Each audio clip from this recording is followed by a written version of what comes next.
जब आप घाना में थे तो आपने वहाँ गंदम का एक्सपेरिमेंट किया था जो कामयाब रहा था अल्लाह के फजल से।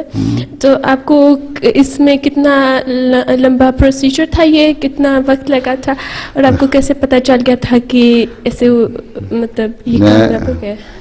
मैंने थोड़ी सी एग्रीकल्चर पढ़ी भी हुई है और उससे ज़्यादा मैंने जिम्मेदारी की हुई है। मैं एक किसान आदमी हूँ, फार्मर हूँ मैं एक। तो मुझे वहाँ के मौसम देख के अंदाज़ा हो गया था कि यहाँ गंदम हो सकती है नॉर्थ में एक इलाके में।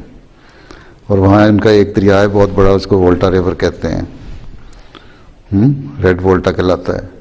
उसके किनारे किनारे जो मैंने ज़मीन देखी और पानी देखा और मौसम देखा तो मुझे अंदाज़ा हुआ कि नाइजीरिया में भी इसी तरह के मौसम है, तो वहाँ गंदम काश्त करते हैं लोग। तो घाना में भी हो सकता है, गो घाना बहुत छोटा है नाइजीरिया के मुकाबले में।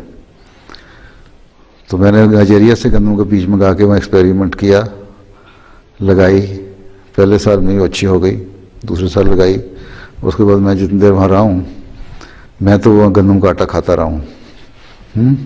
वैसे वहाँ गंदम नहीं होती, लेकिन उसके बाद उन्होंने फिर उसको आगे चलाया नहीं, उससे फ़ायदा नहीं उठाया, ख़त्म हो गया किस्सा वहीं।